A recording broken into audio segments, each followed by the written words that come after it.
Salam Indonesia. Anda menyaksikan berita terkini bersama saya Arna Suputra. Pemirsa, sebuah gunung Merapi meletus di Kepulauan Kanari, Spanyol. Gunung memuntahkan lahar yang menyembur ke udara dan mengalir di sungai-sungai yang menuju ke rumah-rumah penduduk. Akibatnya lebih dari 1.000 orang terpaksa dievakuasi. Pihak berwenang telah mengevakuasi penduduk yang rentan dan beberapa hewan ternak dari desa-desa terdekat sebelum letusan terjadi di lereng berhutan di daerah Cabeza de Vaca yang jarang penduduknya. 2 jam kemudian lahar gunung mulai keluar menuruni lereng bukit dari 5 celah yang terbuka. Pemerintah kota kemudian memerintahkan evakuasi 4 desa termasuk El Paso dan Los Llanos de Aridane. Setelah malam tiba, rekaman video menunjukkan air mancur larva menyembur ratusan meter ke langit dan setidaknya 3 sungai oranye yang membawa batu pijar dari batuan cair mengalir menuruni bukit, menghanguskan hutan dan lahan pertanian, serta menyebar saat mencapai tempat yang lebih rendah.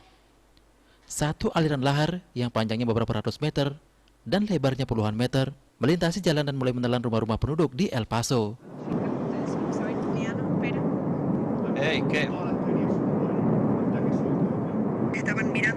Perdana Menteri Spanyol Pedro Sánchez tiba di La Palma untuk melakukan pembicaraan dengan pemerintah pulau-pulau tersebut terkait penanganan letusan.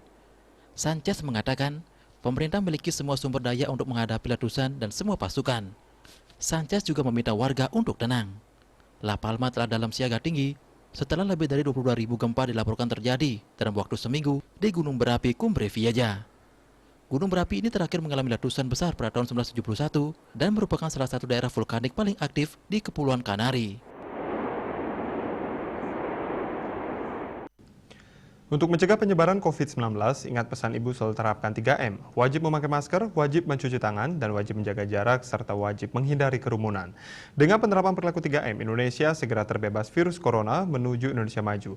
Dan update terus informasi Anda dengan subscribe dan like YouTube channel Bali TV @newsbalitv. Tetaplah bersama Bali TV. Salam Indonesia.